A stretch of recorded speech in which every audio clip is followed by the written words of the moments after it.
दुनिया का सबसे बड़ा धर्म युद्ध महाभारत में कुरुक्षेत्र की रणभूमि पर उस समय के दौरान भगवान अपने शिष्य अर्जुन को कुछ बातें समझाई थी, जिसे हम गीता सार भी कहते हैं। लगभग 5000 साल से भी ज़्यादा का वक्त महाभारत के युद्ध को बीत चुका है, लेकिन आज भी लोग भागवत गीता के सार को उतना ही महत्व देते हैं। तो चलिए आगे बढ़ते हैं। गीता का सार। भगवान श्री कृष्ण कहते हैं, व्यर्थ की चिंता क्यों करते हो और व्यर्थ में ही डरते हो। तुम्हें कौन मार सकता है। आत्मा ना पैदा होती है ना ही मरती है। जो हुआ वह अच्छा हुआ, जो हो रहा है वह भी अच्छा हो रहा है, जो होगा वह भी अच्छा ही होगा। जो बीत गया उसका तुम पछतावा ना करो और जो भविष्य की चिंता भी ना करो। अभी तो वर्तमान चल रहा है। इस युद्ध में तुम्हारा क्या गया जो तुम रो रहे हो। तुम क्या लेकर आए थे जो खो दिया तुमने। तुमने क्या पैदा किया था जो खो दिया तुमने। तुम ना कुछ लेकर आए थे ना कुछ लेकर जाओगे, और जो कुछ लिया था वह यहीं से लिया था, और जो दिया यहीं पर दिया। जो कुछ भी तुम्हें मिला वह भगवान से मिला, और जो तुमने दिया वह भी भगवान को ही दिया। तुम खाली हाथी यहाँ पर आए थे, खाली हाथी जाओगे। जो आज तुम्हारे पास है वह कल किसी और के पास होगा, परसों किसी और के पास होगा। तुम इसे सत्य समझकर खुश रहो।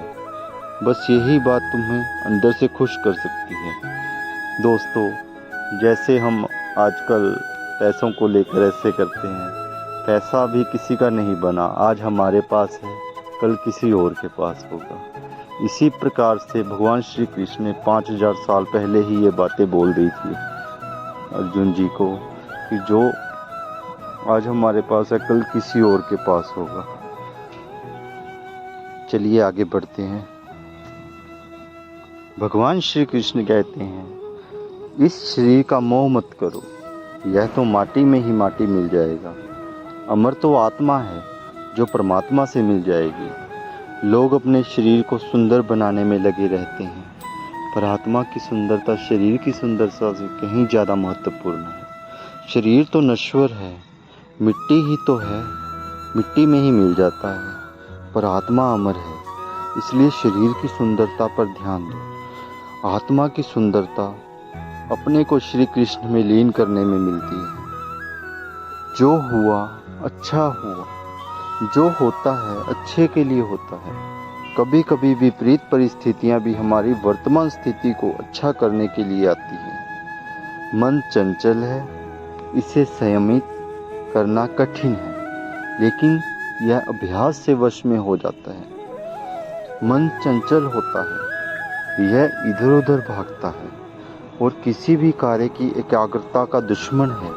लेकिन यदि यह व्यक्ति के वश में हो जाए तो इसे अच्छा और कोई मित्र नहीं है। मन को एकाग्र करना जरूरी है, बस थोड़े से प्रयास से और अभ्यास की ज़रूरत है। आपका मन आपके वश में हो जाएगा। मेरे लिए ना कोई घृणित है और ना ही कोई प्रिय, ना कोई निर्धन है और ना ही कोई धनी। बस जो भक्ति भाव के साथ मुझे याद करते हैं, मैं उनका हूँ और वो मेरे। श्री कृष्ण उन्हीं के हैं जो कृष्ण के हैं। भगवान तो बस प्रेम भक्ति के भूखे हैं।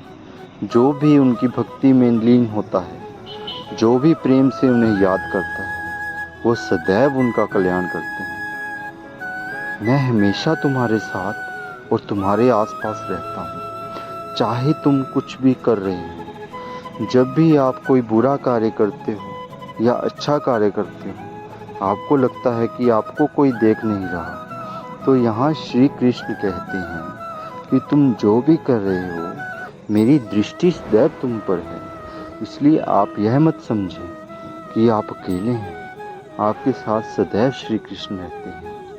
इसलिए दोस्तों, कोई भी कार्य करना हो सोच समझ के करिए। श्री कृष्ण सदैव आप पे दृष्टि बनाए रखते हैं। वो आपको हमेशा बुरे कार्य से पीछे हटाएंगे। अब ये आप पे निर्भर करता है कि आपको क्या करना है और क्या नहीं करना है।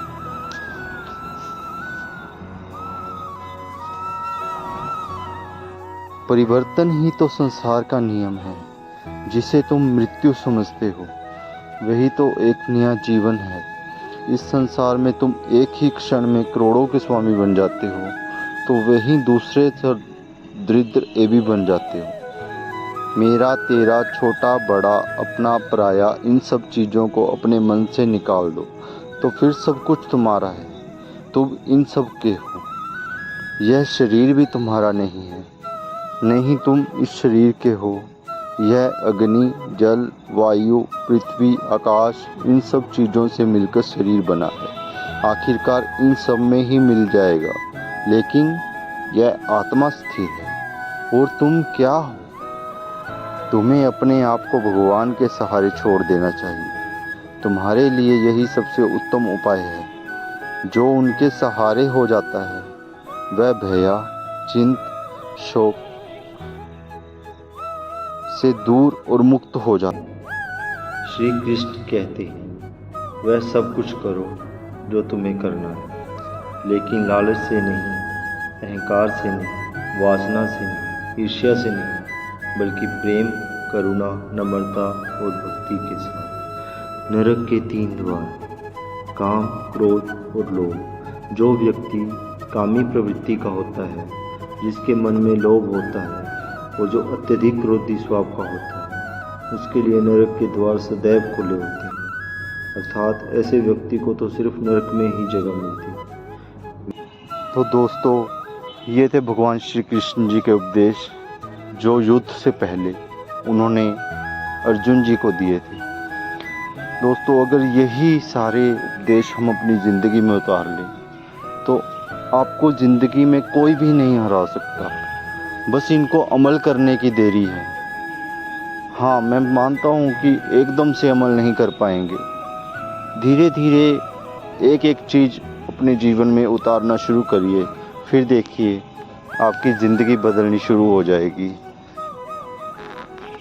अगर आपको हमारी वीडियो अच्छी लगी तो कृपया लाइक शेयर और कमेंट ज़रूर करें। प्यारा कमेंट करें, इससे हमें और ज़्यादा मोटिवेशन मिलता है, जिससे कि हम आपको भी और ज़्यादा मोटिवेशन दे सकें। धन्यवाद दोस्तों।